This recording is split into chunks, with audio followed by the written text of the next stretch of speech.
اللہ الرحمن الرحیم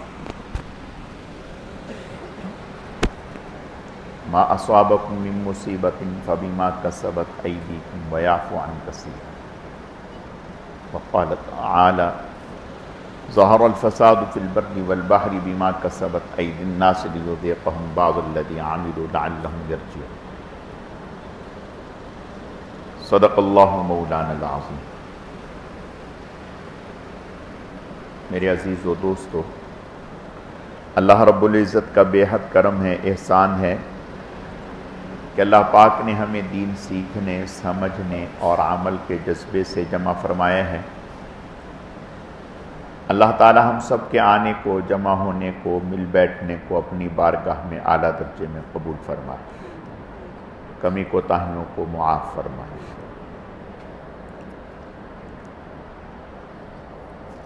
اللہ پاک نے انسان کو دنیا میں بھیجا تو اسے اختیارات دے کر کے بھیجا، بے اختیار نہیں کیا۔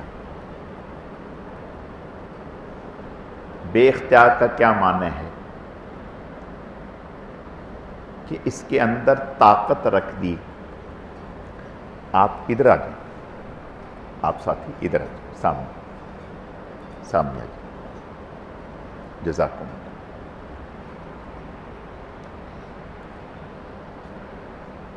اس میں طاقت رکھ دی کہ یہ نیکی کو بھی کر سکیں، گناہ کو بھی کر سکیں۔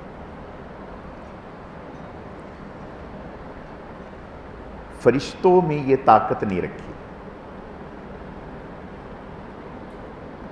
فرشتے گناہ نہیں کر سکتے، کر ہی نہیں سکتے، ان کے اندر طاقت ہی نہیں۔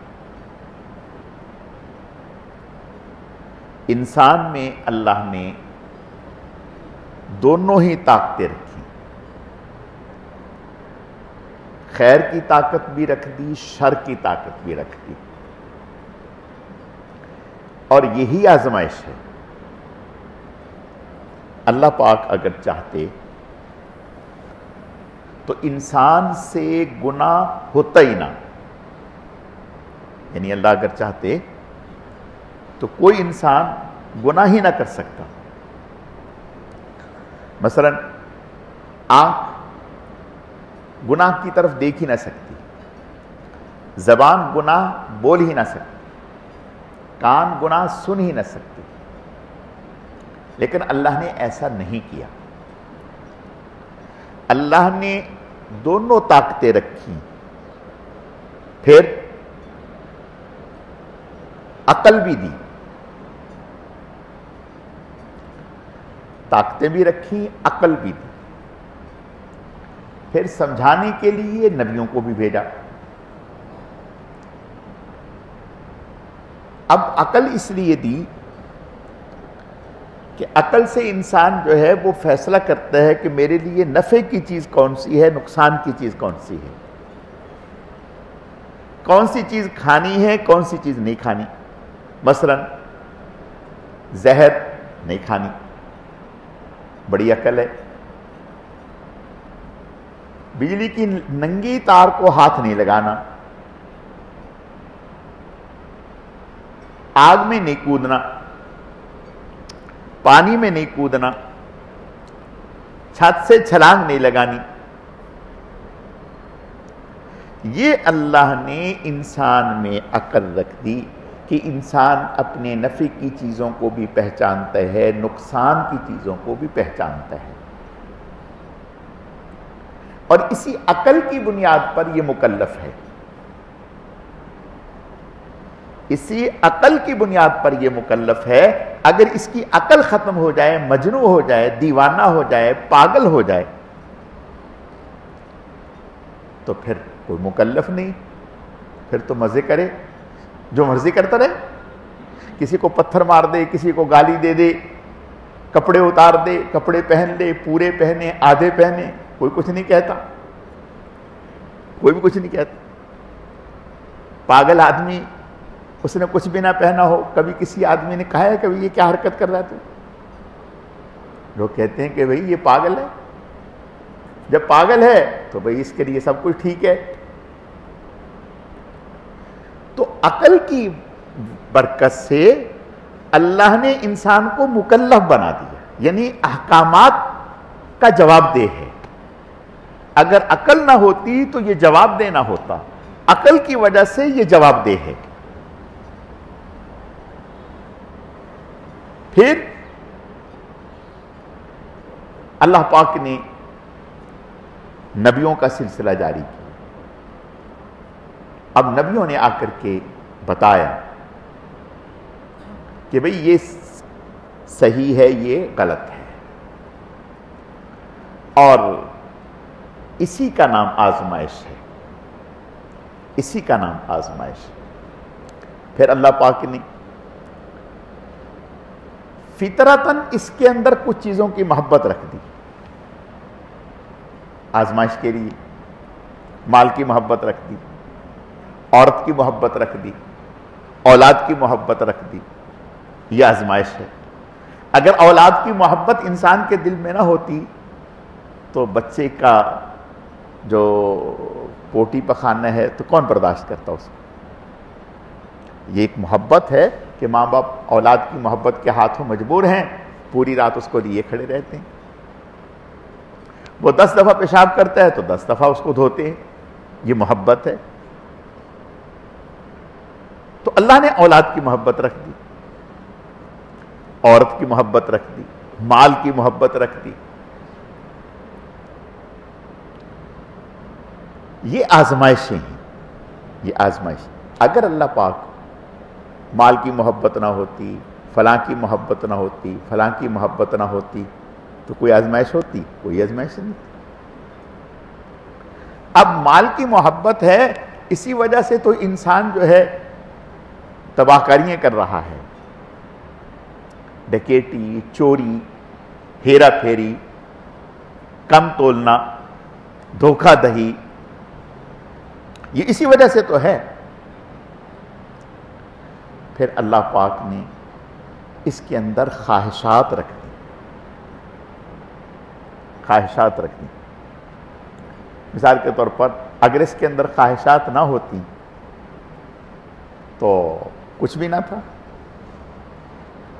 اور اللہ نے اس کا ذکر بھی کیا، وَنَهَا النَّفْسَ عَنِ الْهَوَىٰ فَإِنَّ الْجَنَّةَ هِيَ الْمَأْوَىٰ. خواہشات کو جس نے کنٹرول کر لیا، خواہشات سے جس نے اپنے آپ کو بچا لیا، جنت اس کا ٹھکانہ ہے. اللہ کہہ رہے ہیں جنت اس کا ٹھکانہ ہے. تو پتہ چلا کہ یہ ساری کی ساری چیزیں اللہ نے بطور آزمائش کے رکھی ہیں، امتحان کے رکھی ہیں. اور پھر حکم دے دیا کہ بھائی اگر ہماری نافرمانی کرو گے، گناہ کرو گے. پھر اللہ پاک نے راستے بھی بتا دیے، یہ راستہ خیر کا ہے، یہ راستہ شر کا ہے، یہ راستہ نفع کا ہے، یہ راستہ نقصان کا ہے، یہ بتا دیا. اب جس نے اپنی عقل سے کام لیتے ہوئے نبیوں کی ہدایت کی روشنی میں اپنے آپ کو چلا لیا، وہ کامیاب ہو گیا.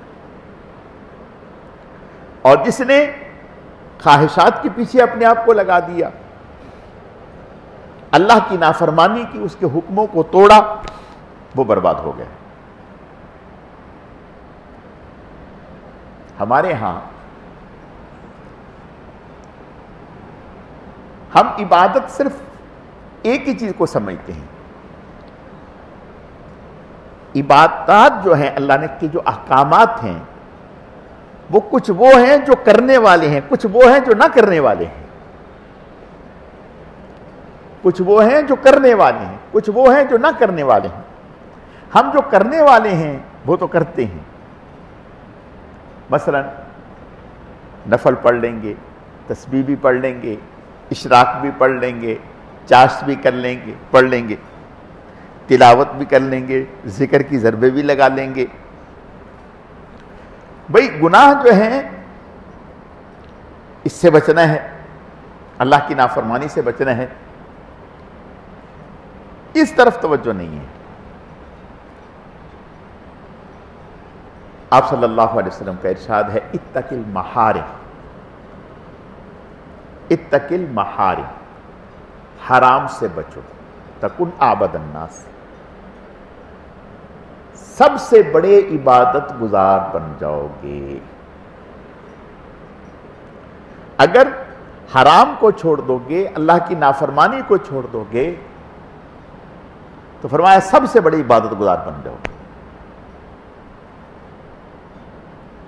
تو آج اور یاد رکھیں، اللہ کا عذاب دنیا میں جب بھی آیا، جہاں بھی آیا، وہ گناہ کی وجہ سے آیا، وہ گناہ کی وجہ سے آیا۔ وہ گناہ عقیدے کے گناہ، معاملات کے گناہ، معاشرت کے گناہ، ان گناہوں کی وجہ سے اللہ کا عذاب آیا۔ مثلا حضرت شعیب علیہ السلام کی قوم پر اللہ کا عذاب آیا۔ وہ جہاں عقیدے میں اللہ کی نافرمانی کرتے تھے، بت پرستی کرتے تھے، وہاں ناپ تول میں کمی بھی کرتے تھے، ڈنڈی مارتے تھے، کم دیتے تھے، زیادہ لینے کی کوشش کرتے تھے، اللہ کا عذاب آ گیا۔ اسی طرح قوم لوط، ان پر اللہ کا عذاب آیا، قوم عاد پر اللہ کا عذاب آیا۔ 7 دن 7 راتیں تیز آندھی چلتی رہی، تیز آندھی چلتی رہی، جس سے تباہ و برباد ہو گئے۔ قوم سمود پر چیخ کے ذریعے اللہ کا عذاب آیا، کلیجے پھٹ گئے۔ تو روئے زمین پر قوم نوح پر پانی کے ذریعے عذاب آیا۔ جتنی بھی قوموں پر عذاب آیا، جتنی بھی قوموں پر عذاب آیا، وہ اللہ کی نافرمانی کی وجہ سے عذاب آیا۔ اور اللہ نے قرآن میں ذکر کیا ما اصابکم من مصیبت فبما کسبت ایدیکم ویعفو عن کثیر، کہ جب تم کوئی گناہ کرتے ہو، تمہارے اوپر کوئی مصیبت آتی ہے، وہ تمہارے گناہوں کی پاداش میں ایسا ہوتا ہے۔ اور اللہ فرماتے ہیں کہ بہت ساروں کو تو ہم معاف کر دیتے ہیں، یعنی سارے گناہوں کی وجہ سے نہیں، بہت ساروں سے تو درگزر کر لیتے ہیں، نمونے کے طور پر تھوڑا سا۔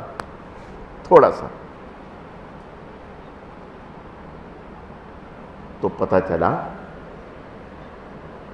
کہ سب سے خطرناک چیز جو ہے وہ گناہ ہے، اللہ کی نافرمانی ہے۔ دیکھو میرے بھائی، ایک آدمی ہے جو ہر مہینے آپ کے گھر میں راشن ڈلواتا ہے، ہر مہینے پابندی سے راشن ڈلواتا ہے، آپ کے لیے گوشت، سبزی، گھی کا انتظام کرتا ہے، اس کے علاوہ مہینے کے 50,000 روپے بھی آپ کے ہاتھ میں رکھ دیتا ہے۔ دیانتداری سے بتاؤ، کبھی آپ اس کو ناراض کرو گے؟ ہیں بھائی؟ وہ اگر آدھی رات میں کہے گا کہ بھیا فون آئے، بھائی یار آپ سے ملنے کو دل چاہ رہا ہے، کہہ رہے سر ابھی آیا، کیسے پہنچتے ہیں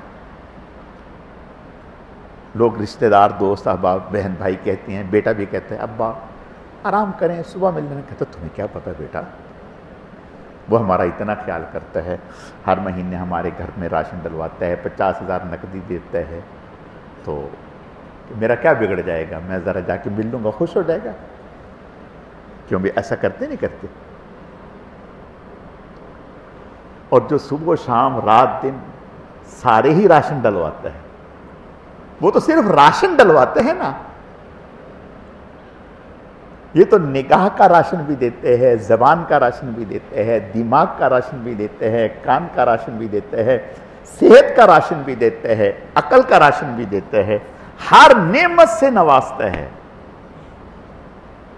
اور اس کی نعمتیں رات دن صبح و شام پانی کی طرح ہم پر برستی ہیں۔ تو گناہ کرنا اپنے اس محسن کو ناراض کرنا ہے۔ اللہ کی نافرمانی کرنے کی. تو گناہ کرنے والا در حقیقت اپنے اللہ کو، محسن کو، منعم کو، جو انعام کرنے والا ہے اس کو ناراض کر رہا ہے. اور حدیث شریف میں آتا ہے، آپ صلی اللہ علیہ وسلم کا ارشاد ہے، جو آدمی وَمَن يَتَّقِ اللَّهَ يَجْعَلْ لَهُ يُكَفِّرُ عَنْهُ سَيِّئَاتِهِ وَيُعْظِمْ لَهُ أَجْرَهُ. اور دوسری جگہ فرمائے وَمَن يَتَّقِ اللَّهَ يَجْعَلْ لَهُ مَخْرَجًا وَيَرْزُقْهُ مِنْ حَيْثُ لَا يَحْتَسِبُ. تقوی جیسے نیکی اختیار کرنے کا نام تقوی ہے، ایسے ہی گناہوں سے بچنے کا نام بھی تقوی ہے. گناہوں سے بچنے کا نام بھی تقوی ہے. اب گناہوں سے بچنے کا مثلا دل میں بہت کھلبلی اٹھ رہی ہے کہ فلاں کی غیبت کرنی چاہیے. یعنی غیبت کرنے کا کیا معنی؟ یعنی اس کا ذکر چھڑ گیا، اب بڑا مزہ آیا بھی. ایسا تو کباب کھانے میں بھی مزہ نہیں ہے جو اس میں مزہ ہے. اب دل میں خیال آ گیا کہ یار میں یہ جو کام کر رہا ہوں یہ تو گناہ کا کام ہے. پھر ساتھ ہی شیطان کہتا کوئی بات نہیں، آخر میں سبحان اللہ و بحمدہ سبحانک اللہم پڑھ لینا، یہ پڑھ لینا. ایسے میں بچ جانا، گناہ سے رک جانا. وَلِمَنْ خَافَ مَقَامَ رَبِّهِ جَنَّتَانِ. جو اللہ تعالیٰ سے ڈر کر گناہ سے رک گیا، اس وقت رک گیا، زبر کر دیا کہ اللہ تو دیکھ رہے ہیں، میں اگر یہ حرکت کروں گا تو اللہ سے تو میں نہیں چھپ رہا. اللہ فرماتے ہیں دوہرا انعام ملے گا، دوہرا انعام ملے گا. ایمان کی حلاوت نصیب فرما دیں گے. اور بعض گناہ ایسے ہیں کہ ان گناہوں کی وجہ سے انسان پر اللہ کی لعنت پڑنا شروع ہو جاتی ہے. گناہوں کی وجہ سے انسان کو اللہ سے حجاب ہونے لگ جاتا ہے.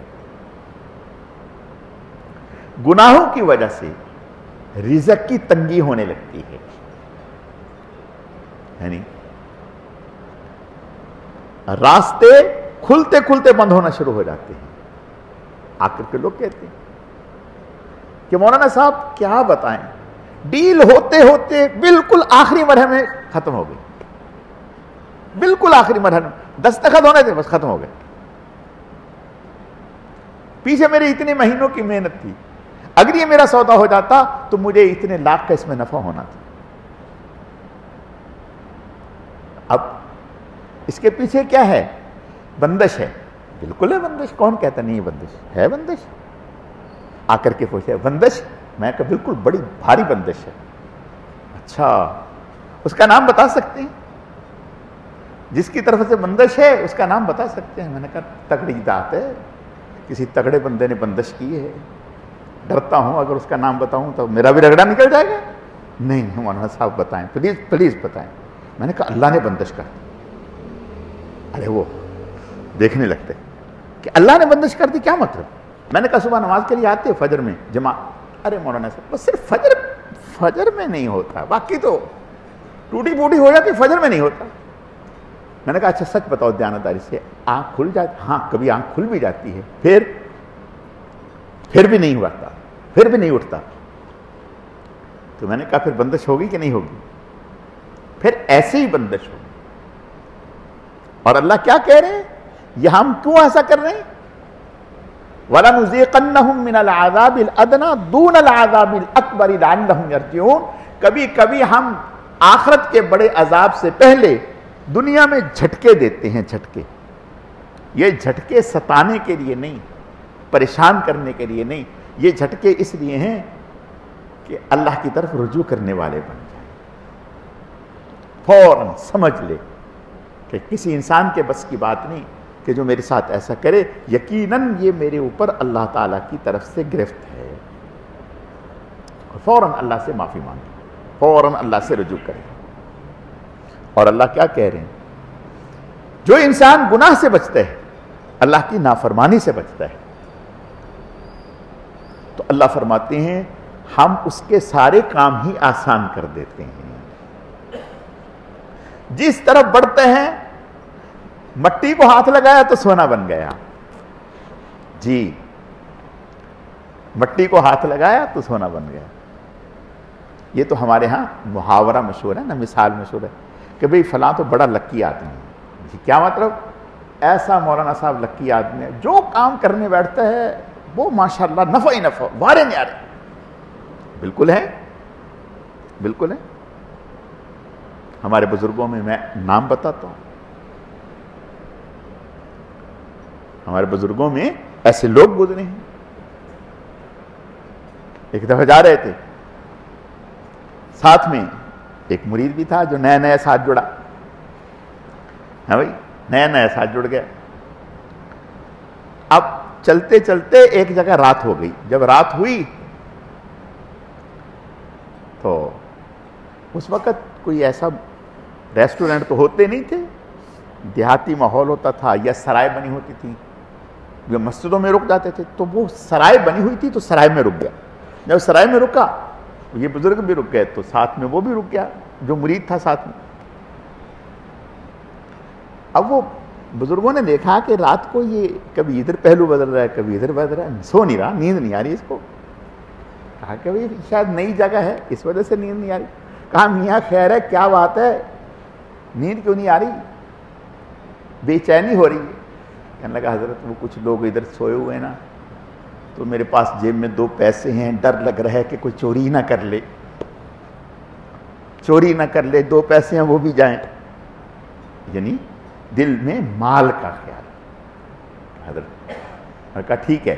کہا لاؤ لاؤ یہ پیسے مجھے دے, پیسے مجھے دو. نکال کے پیسے دے دیے. انہوں نے یہ ساتھ ہی کوئی نہر سی چلتی تھی پانی کا, اس میں پھینک دیے, اس میں پھینک دیے. کہا اب سو جا, اب کس چیز کا ڈر, اب کیا کوئی لے کے جائے گا, اب تمہارے پاس ہے کیا جو تمہیں کوئی لے کے جائے گا. اس نے کہا حضرت اب تو جو نیند آنی تھی وہ بھی اڑ گئی, اب تو ٹینشن کھڑی ہو گئی کہ پیسہ ہی نہیں بچا, کرے گا کیا, کام کیسے چلے گا. اب تو یعنی مال کا ہونا بھی مصیبت, نہ ہونا بھی مصیبت. ہو مال ہو تو ڈر ہے کہ اس کی حفاظت کا ڈر ہے کہ چور نہ لے, یہ نہ لے. نہیں ہو تو ڈر پریشانی ہے. حضرت نے فرمایا اچھا تم ایک کام کرو. فرمایا ایسا کرو کوئی مٹی کا ڈھیلا اٹھا کے, مٹی کا ڈھیلا ہوتا ہے نا, مٹی کا ڈھیلا, مٹی کا ڈھیلا اٹھا کے لاؤ. وہ ایک مٹی کا ڈھیلا اٹھا کے لایا. کہا دیکھ لو یہ مٹی ہے کچھ اور تو نہیں. کہا کہ مٹی ہی. فرمایا اچھا. حضرت نے اس کے اوپر پڑا اور یوں اس کو پھینکا نیچے. فرمایا اس کو اٹھاؤ. جب اس کو اٹھایا اس نے آنکھیں کھول کے دیکھا, کہنے لگا یہ تو سونے کا ہے,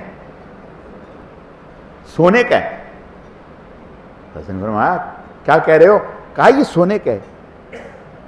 حضرت نے فرمایا اچھا لاؤ.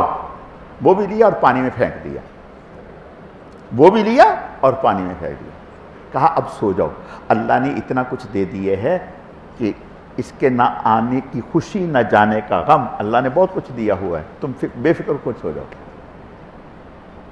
تو میں عرض یہ کرنا چاہتا ہوں کہ ہم نے تو محاورہ سنا ہوا ہے, ہم نے تو محاورہ سنا ہوا ہے کہ فلاں اتنا لکی ہے کہ مٹی کو ہاتھ لگائے تو سونا بن جاتا ہے. ہمیں اللہ نے ایسے اکابر دیے تھے جنہیں اللہ نے اپنا ایسا تعلق نصیب فرمایا کہ واقعتاً اگر مٹی کو ہاتھ لگائے تو سونا بن جائے, واقعتاً سونا بن جائے. میں نے پہلے بھی ایک مثال دی ہے. شیخ العرب والعجم سید حسین احمد مدنی رحمۃ اللہ علیہ, ان کے پاس ایک شخص آیا اور آ کر کے کہنے لگا کہ حضرت صاحب تعویذ دے دیں, حضرت صاحب تعویذ دے دیں. حضرت نے فرمایا کہ بھائی یہ میں کرتا ہی نہیں, میرا کام ہی نہیں ہے تعویذ بنانا, میں نہیں بناتا تھا. اس نے کہا نہیں صاحب ایسا نہ کریں, آپ مجھے دے دیں. حضرت نے فرمایا اپنی کوئی مجبوری بتائی کہ بھئی. حضرت نے فرمایا کہ بھائی بھلے آدمی, یہ میں نہیں کرتا, میں مولوی آدمی ہوں, پڑھنا پڑھانا میرا کام ہے. کسی اور آدمی کو کہا تھا نہیں آپ ہی سے تعویذ لینا ہے. کہا ٹھیک ہے. حضرت نے تعویذ قلم اٹھایا, کاغذ لیا, اس کو تعویذ لکھ کے دے دیا. کہا جاؤ اس کو پاس رکھ لو, تمہارا کام ہو جائے گا. اس نے وہ تعویذ رکھا تو مہینے ڈیڑھ مہینے کے پاس آیا اور مٹھائی وٹھائی بھی لے کے آیا اور بڑا خوش. کہا دیکھا تعویذ نے کام دکھا دیا. حضرت نے فرمایا کیا کام دکھایا؟ کہا میرا کام ہو گیا. حضرت نے فرمایا واقعتاً؟ کہا بالکل ہو گیا. حضرت نے فرمایا اچھا تعویذ کہاں ہے؟ کہا میرے پاس ہے, میں تو سنبھال کے رکھوں گا. حضرت نے فرمایا اچھا. حضرت نے فرمایا تعویذ نکال. اس نے تعویذ نکالا. حضرت نے فرمایا کھول اس کو. کھولا. فرمایا پڑھ.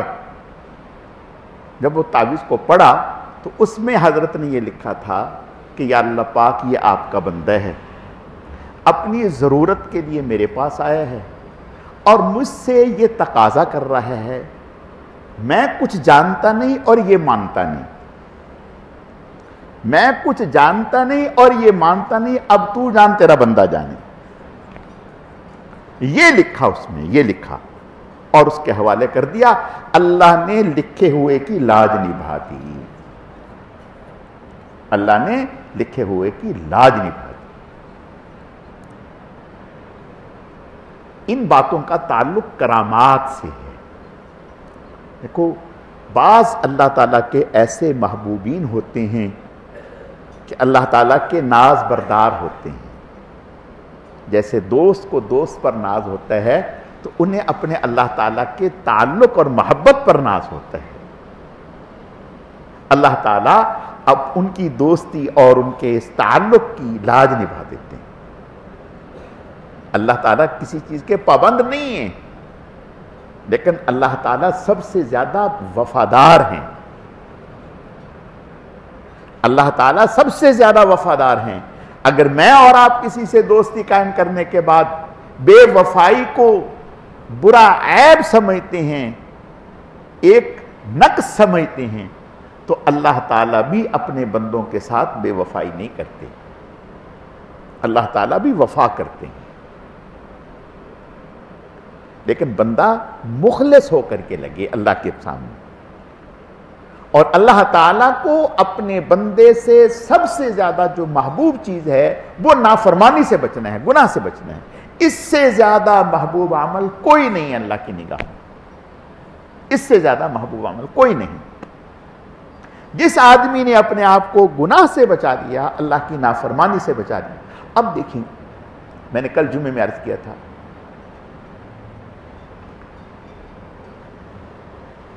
صحابی کا نام ہے غالباً حضرت ماعز نام تھا, میرے ذہن سے نکل گیا, کل جمعے میں نے بتایا تھا. ان کی حدیث ہے, انہوں نے کہا کہ آپ صلی اللہ علیہ وسلم نے ارشاد فرمایا میرے بھی دل پر بادل سا آ جاتا ہے, دنیا کا جو تذکرہ ہے یا دنیا کی چیزوں کا ایک سایہ سا میرے دل پر آ جاتا ہے, میں 100 مرتبہ دن میں استغفار کرتا ہوں, میں بھی 100 مرتبہ استغفار کرتا ہوں, پھر اللہ تعالیٰ میرا دل روشن کر دیتے ہیں. یہ اللہ کے نبی صلی اللہ علیہ وسلم فرما رہے ہیں. تو پتہ چلا کہ انسان کو ہر وقت گناہوں سے اپنے آپ کو بچانا چاہیے, اور اللہ ہماری حفاظت فرمائے. جب کوئی انسان تھوڑا سا نیکی کی طرف لگنے لگتا ہے نا, تو پھر وہ گناہ کی طرف سے بھی غافل ہو جاتا ہے, کبر پیدا ہو جاتا ہے اندر, شیطان اندر اس, تو پھر وہ گناہ کو بعض دفعہ گناہ نہیں سمجھتا, یعنی چھپ کے گناہ کر رہا ہے. لوگوں میں ذلت سے بچنے کے لیے تو بچتے ہیں, لیکن چھپ کے گناہ کر رہا ہوتا ہے, اللہ کی نافرمانی کر رہا ہوتا ہے. اور اللہ تعالیٰ تو ظاہر کو بھی دیکھتے ہیں, باطن کو بھی دیکھتے ہیں. وَذَرُوا ظَاهِرَ الْإِثْمِ وَبَاطِنَهُ, اللہ فرماتے ہیں ظاہراً جو گناہ نظر آ رہے ہیں اس سے بھی اپنے آپ کو بچاؤ, اور جو چھپے ہوئے گناہ ہیں ان سے بھی اپنے آپ کو بچاؤ. شیطان جو آپ دیکھیں,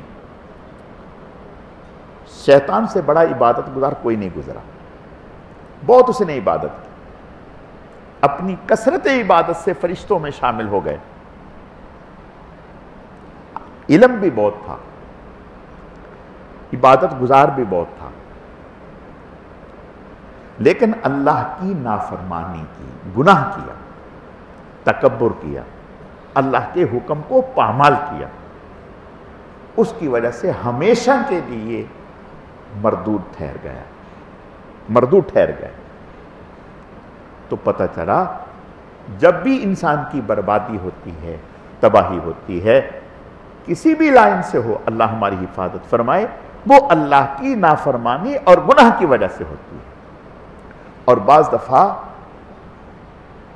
گناہ کا ایسا وبال ہوتا ہے کہ اس پر تو ہوتا ہی ہے، لیکن اس کی نحوست متحتوں تک بھی پہنچتی ہے، پورے گھر تک اس کی نحوست پہنچتی ہے. حدیث میں آتا ہے، آپ صلی اللہ علیہ وسلم کا ارشاد ہے، اللہ تعالی ہمیں معاف فرمائے، کہ بعض دفعہ انسانوں کے ایسے گناہ ہوتے ہیں کہ اللہ تعالیٰ اس سے اپنے رزق کے دروازے بند کر دیں، بارش کے دروازے بند کر دیں، ہواؤں کے دروازے بند کر دیں، لیکن اللہ تعالیٰ جانوروں کی وجہ سے ان کا خیال رکھتے ہوئے اللہ تعالیٰ ان نعمتوں کو بند نہیں کرتے، لیکن پھر بھی کبھی کبھی جھٹکا ملتا ہے. تو میرے بھائیوں، گناہ تو عام حالات میں بھی سخت وبال کی چیز ہے، اور پھر یہ جو عشرہ چل رہا ہے، یہ جو دن چل رہے ہیں، یہ تو بہت ہی مبارک دن ہے، بہت ہی قیمتی دن ہے. ان دنوں میں تو گناہ کا وبال اور بڑھ جاتا ہے، جیسے نیکی کا اجر بڑھ جاتا ہے، گناہ کا وبال بھی بڑھ جاتا ہے. اور اللہ ہماری حفاظت فرمائے. سب سے بڑا گناہ کا ذریعہ موبائل ہے. اس وقت موبائل کا استعمال،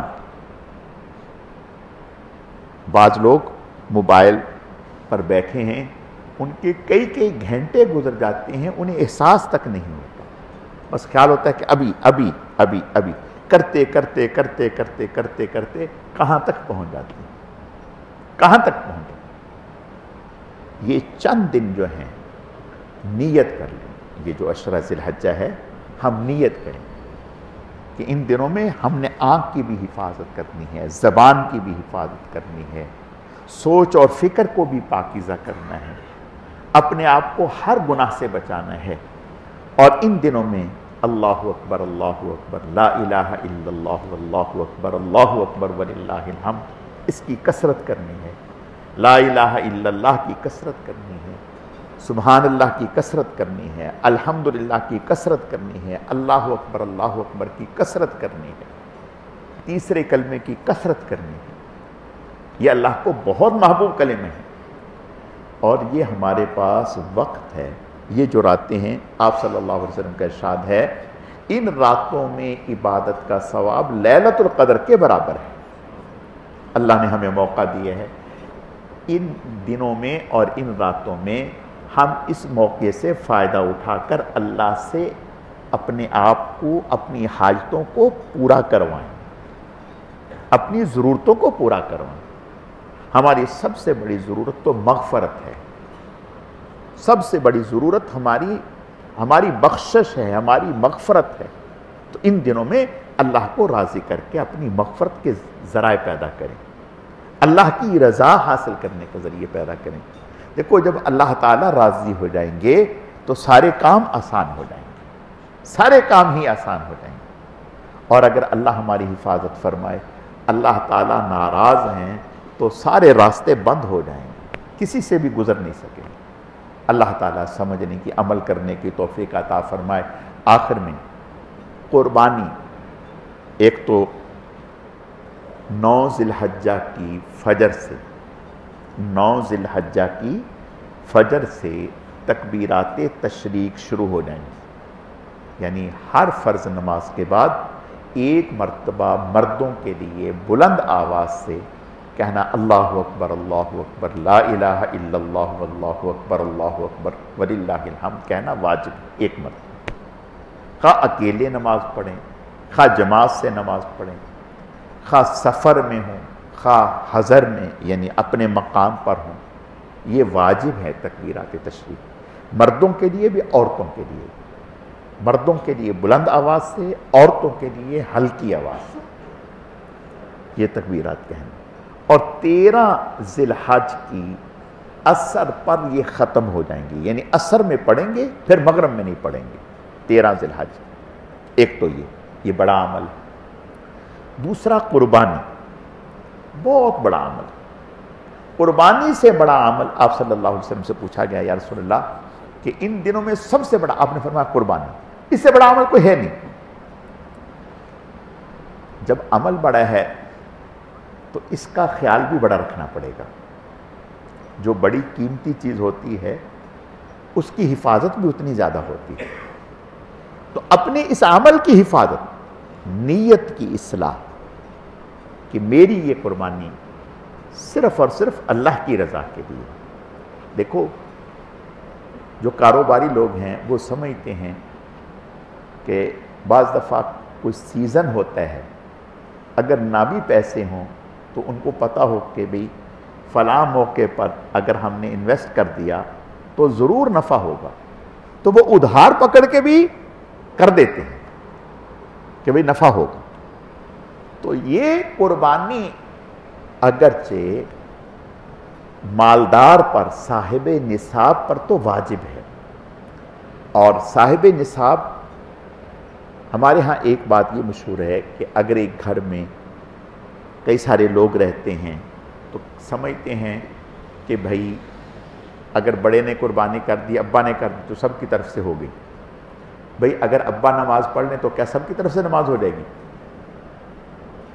اگر ابا نے نماز پڑھ لی تو سب کی طرف سے ہو جائے گی. ابا نے روزہ رکھ لیا تو سب کی طرف سے ہو جائے گا. ابا نے حج کر لیا تو سب کی طرف سے ہو جائے گا. ابا نے اسلام قبول کر لیا تو سب کی طرف سے ہو جائے گا. نہیں بھائی، ابا پر نماز اپنی واجب ہے، اولاد پر نماز اپنی واجب ہے. اسی طرح قربانی جو مالدار ہے، ابا ہے، بہو ہے، بیٹی ہے، بیٹا ہے، جو مالدار ہیں ان پر قربانی واجب ہے. ان پر قربانی واجب ہے. اب زکوٰۃ کے لیے تو یہ حکم ہے کہ مال پر سال گزر جانا، اور مال جو ہے وہ ایسا ہو کہ سامان تجارت ہو یا سونا ہو کسی بھی شکل میں، یا چاندی ہو 52.5 تولہ اور اس پر سال گزر جائے، یا نقدی ہو تو اس پر زکوٰۃ ہے سال گزرنے کے بعد. لیکن قربانی کے لیے اگر قربانی کے دنوں میں اچانک کوئی ہمیں مال آ گیا، اور ایسا مال آ گیا جو ہماری ضرورت سے زائد ہے، یعنی وہ ہماری ضرورت کا نہیں ہے، اور اس کی قیمت اتنی ہے جو 52.5 تولہ چاندی سے زیادہ ہے، تو اب ہمارے اوپر قربانی لازم ہے. یہ پیسے آ گئے، یہ چاندی آ گئی. قربانی کے لیے سال گزرنا شرط نہیں ہے. تو بعض لوگ ایسے دیکھے ہم نے جن پر قربانی واجب ہوتی نہیں، لیکن پھر بھی اللہ نے ان میں جذبہ رکھا ہوتا ہے. وہ کہتے ہیں کہ بھی اس کا اجر اتنا ہے کہ جہاں ہم اور لاکھوں خرچ کر لیتے ہیں تو اس سے کیوں محروم رہیں. وہ کرتے ہیں اور اللہ تعالیٰ اس کا بڑا بدلہ دیتے ہیں، بالکل بدلہ دیتے ہیں اللہ تعالیٰ. تو قربانی ہم نے کرنی ہے. اور ہم لوگ تو ایک قربانی کو ہی بڑی بات سمجھ لیتے ہیں کہ بھئی ایک قربانی کر لی، ایک حصہ کر لی. نہیں، آپ صلی اللہ علیہ وسلم نے جب آخری حج کیا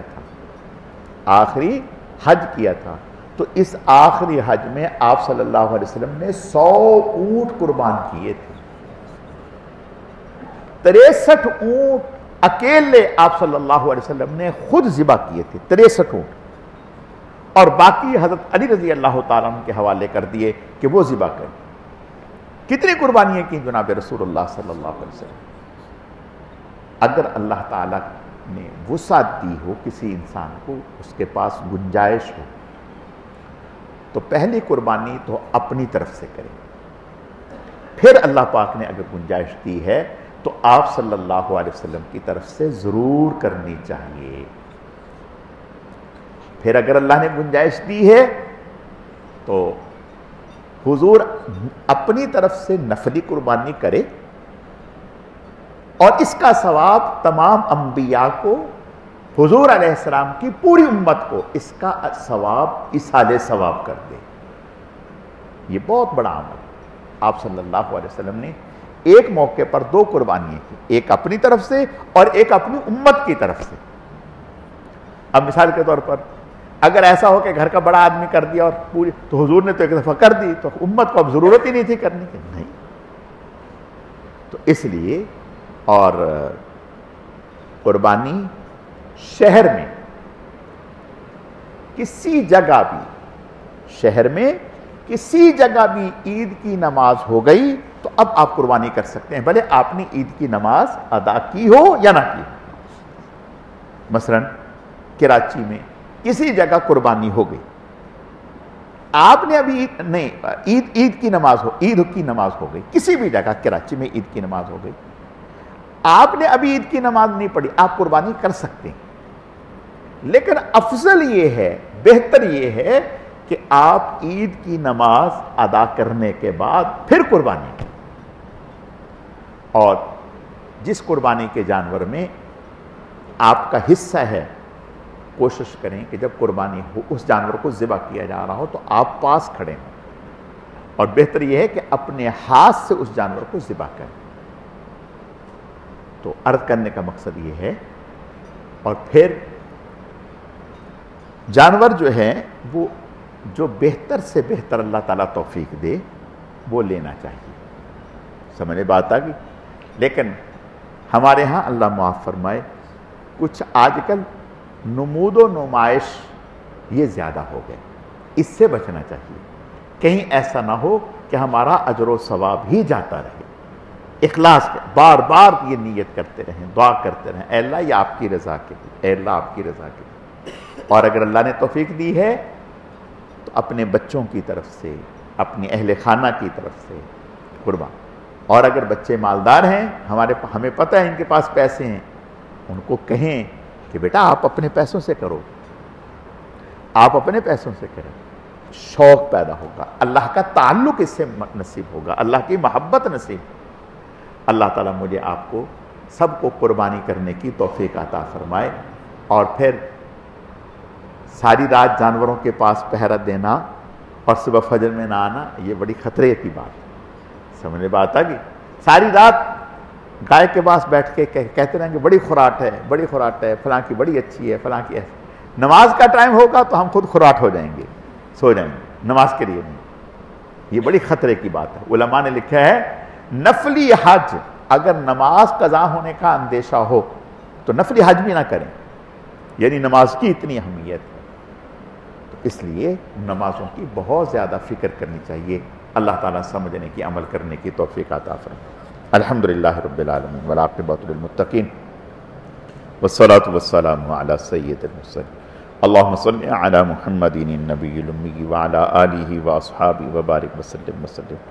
اللہم لک الحمد کما انت اہل، فصل علی محمد کما انت اہل، وفعل بنا ما انت اہل، فانک اہل التقوی واہل.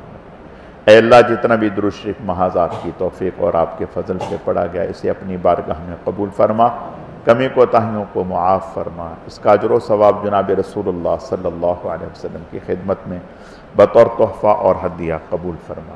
پھر آپ علیہ السلام کے صدقہ اور طفیل سے آپ کے ازواج، اہل بیت، خلفائے راشدین، عشرہ مبشرہ، تمام صحابہ کرام و صحابیات، تمام انبیاء کرام، حضرت شیخ الحدیث رحمۃ اللہ علیہ، ہمارے حضرت جی رحمۃ اللہ علیہ، سلسلے کے تمام اکابر، اسلاف، بزرگان دین، مشائخ اعظام، ہم سب کے والدین، ہم سب کے اساتذہ کرام، پوری امت کو اے اللہ اس کا اجر و ثواب پہنچا. آپ صلی اللہ علیہ وسلم کا قرب خاص نصیب فرما، آپ کی دعاؤں میں ہمیں شامل فرما. اے اللہ یہ جو مبارک ایام چل رہے ہیں ان کی قدردانی کی توفیق عطا فرما. ان مبارک ایام میں اور پھر پوری زندگی ہر قسم کے چھوٹے بڑے گناہوں سے ہماری حفاظت فرما، ہمارے دلوں کو گناہوں سے پاک اور صاف فرما، اپنی محبت اور اپنا قرب اور تعلق نصیب فرما. اے اللہ ان مبارک ایام میں زیادہ سے زیادہ لا الہ الا اللہ، سبحان اللہ، الحمدللہ، اللہ اکبر، ان کلمات کو پڑھتے رہنے کی توفیق عطا فرما. اے اللہ اپنے کرم سے اپنی رضا کے لیے ہمیں زیادہ سے زیادہ قربانیاں کرنے کی توفیق عطا فرما، پھر اس پر اپنی ذات عالی کا شکر کرنے کی توفیق عطا فرما.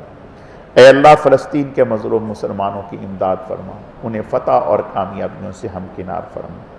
سبحان ربک رب العزت عما یصفون وسلام علی المرسلین والحمد للہ رب العالمین برحمتک یا ارحم الراحمین. آمین.